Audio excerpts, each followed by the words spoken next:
Hey, grade 12, we have finished Act 3. So we're going to be doing Act 4 starting tomorrow. So you have been doing an amazing job with this. I'm so proud of you.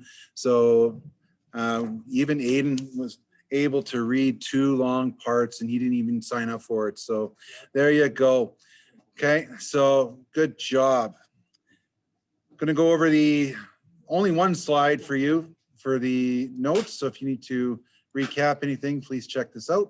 But everything there is for Act 3, Scenes 2, 3, and 4. And so we have Scene 2 is the play within the play. And so this is a chance to see whether the ghost story is true or not. And the king does react to it. So that tells Hamlet that the ghost is true. Act 3, Scene 3, Hamlet is supposed to meet with his mother because the queen's really concerned and angry at the way that he's been treating his father.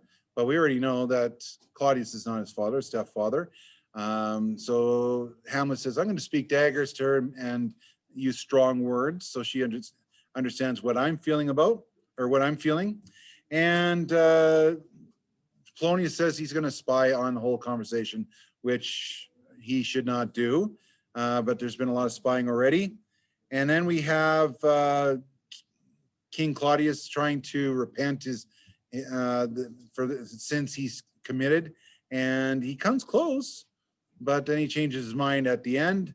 And Hamlet had a chance to finish the job by killing Claudius during confession. And then he stops and realizes that if he kills Claudius during confession, his soul will go automatically to heaven, and Hamlet's soul will go to hell, and his dad's soul will go to heaven. So it's not going to work. So he pulls back the dagger and says, I have to do this publicly in order to ensure that Claudius' soul goes to hell, his dad's soul goes to heaven, and so does Hamlet's as well. Well, it doesn't last very long because Hamlet ends up killing Polonius in Scene 4. So Hamlet's damned already.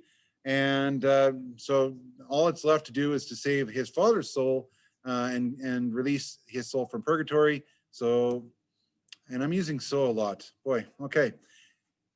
And once Polonius dies, then Hamlet has this few words, mind you, maybe quite a few words, about his feelings regarding this whole relationship between Gertrude and Claudius, and her lack of remorse, and her not mourning long enough, and things like that.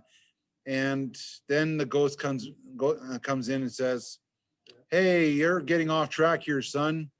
Look at how your mom looks and how she's reacting to your behavior at this time. And I already told you, son, that you should not be treating your mother in this matter. You should leave her alone and let God judge her on his terms.